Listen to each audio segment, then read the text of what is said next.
are back here for episode number 6 of the Houston Rockets series. If you guys missed episode number 5, our boy Cade got his first start in the NBA, and so far he has been incredible this season across all fronts, y'all. He's been killing it. You guys already know the vibe for today's episode. It's time to look at the future of this team and literally just think about what we're going to be doing this coming off season. But other than that, guys, if you guys want to see the next episode, make sure you go ahead and smash that like button. Let's get 130 likes for episode number 7. It's gonna be a banger. It's probably gonna be this coming off season because looking at this team, we are not making the postseason at all. But let's get straight into it because we've been simming a lot of games. Been a whole lot of L's. I read all the comments. A lot of you guys wanted me to start Cade. Started him a few games. The best thing for us to possibly do right now is to start John Wall. Cade has proven to us that he is arguably the best player on the entire team. He's averaging 19, 6, and 7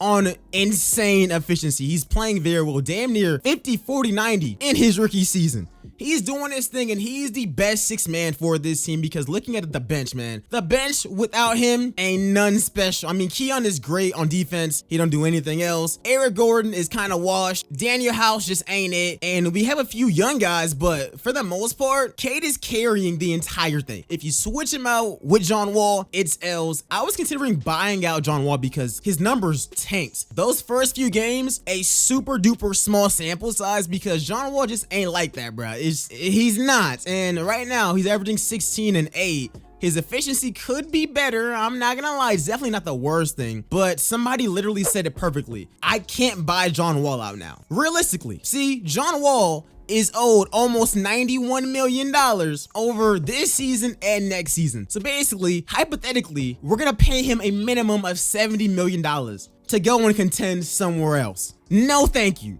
No thank you. And that is why we're gonna keep John Wall on. Cade is playing more minutes off the bench anyways, and pretty much always closes out games. So that's the best way to do it, and that's why Cade Cunningham is dominating. Rookie of the year, there was just no competition at all. And sixth man of the year, it looks like he got that unlocked as well, and he would be the first player in history to actually do this, and it's the best thing for the team. John Wall just can't do like, without Cade, the bench just completely falls apart. But other than that, guys, let's just get straight into the future of this team and what our plans are for the draft. Because we are the 14th seed. We are a bad team. Like, we are definitely a bad team.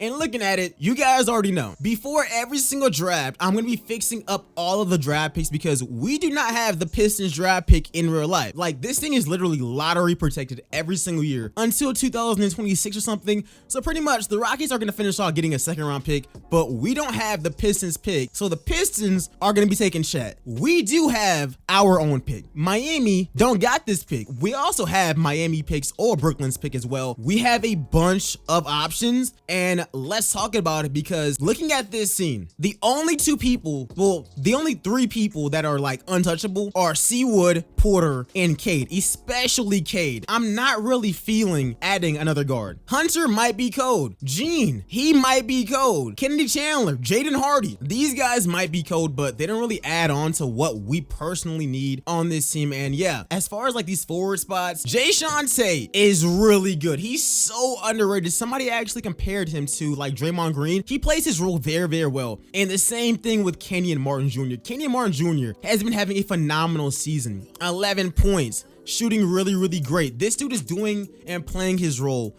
very, very well, and I really like him in Tate. But the one problem is that rebuilding these teams are so hard because like you always fall in love with like these developing players, but their potential is not insanely high, and we always gotta focus on winning. We can look at possibly trading this draft pick, but I don't know. I think if we land at number 1 and like we can get Chet, we can't pass up on that. My draft boards actually has Chet as number 1. They saying Chris Bosh. I do not want Derek Favors, but you know, starter. They saying Gobbs a potential, could be an all-star. He's a great shot blocker. He's great in the low post, and Chet can hit so many shots. He's such a good shooter. Defensively, he definitely needs work there. Adding Chet, I would not be mad. Of course, he's not rocking 34 here. Trading this draft pick is something that I would definitely look at. Just drafting young players, I think, is a horrible way to actually rebuild. If we have a decent team, which we do, granted, yeah, 14 seed, we have a really good building block with, keep saying it, I think Cade is the best player on this team, and I don't think it's particularly close. But other than that, I mean, Paulo Banchero is another great piece, and he kind of provides the same thing Tate does, but with so much more upside. I mean, Tate is 26, this guy's 18.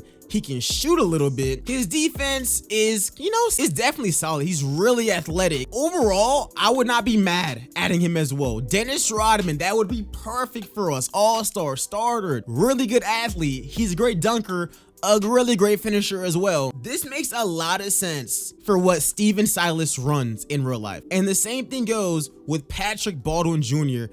If we slide a little bit, they got him going about 18. We have Miami's pick. Now, granted, Baldwin don't really fit what we need a lot. We don't really need another guy trying to take away shots. However, he's a really good and consistent three-point shooter, which is really good for us. As far as defense goes, it's kind of bad, I'm not gonna lie, but those guys are particularly the guys that we really want to key on. We're not giving up on Martin or Tate. I'm just saying, if we gotta draft somebody, we definitely gotta consider a bunch of options. Outside of the draft, free agency, realistic options, guys. Kevin Durant is not coming here. Steph is not coming here. James Harden is not coming back here yet. At the end, we were probably looking at picking him back up as well. Zion is not pulling up, but somebody who would, and it's possible for them to pull up, is Julius Randle. Julius Randle fits this team perfectly. 20 points per game, decent rebounder. He's actually a solid playmaker as well.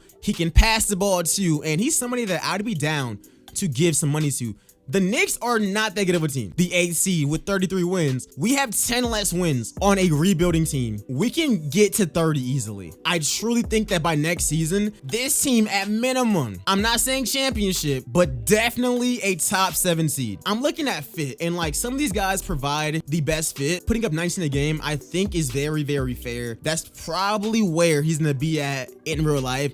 He's probably not going to take over scoring wise unless he literally has to, because do not get it twisted, Cade can score as well, but with guys like Porter and guys like Wood, we really just need guys who actually mesh well together, and I think that that's what we're going to have next season. I'm telling you, this team is looking dangerous. And even then, let's say our draft pick lands at number 1. We can look at possibly trading up as well. I mean, there are so many bad teams on bad teams now. Looking at the Kings, if we can bring home De'Aaron Fox, we all know at 24, this man has to be pissed about consistently losing with the Kings and them taking bad draft picks. I mean, they have them taking a guard in the mock drafts, another point guard. De'Aaron Fox is not crazy, especially if we land the number 1 draft pick. To me, that is not insane, but let me know what you guys think in the comment section below. Outside of De'Aaron Fox, I do not see Dame pulling up. I don't see Cat doing it either. Detroit literally has nobody that is even like up for grabs. Maybe Mo Bamba. Mo's a possibility. Other than that, those are pretty much all of my suggestions as far as like this coming off season. We have so many decisions to actually make, guys. We are probably done playing games for the rest of this season, unless you guys want to see another game like Cade versus Jalen Green, great matchup, or Cade versus Jalen Suggs and the Knicks.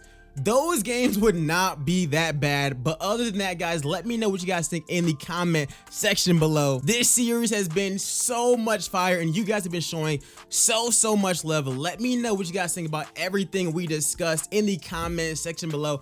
What is the future of this team, and who should we target in this coming off season? But other than that, guys, I really hope you guys enjoyed this video. Make sure to go ahead and like it up, go ahead and subscribe, and other than that, man, I'll see y'all boys in episode number 7.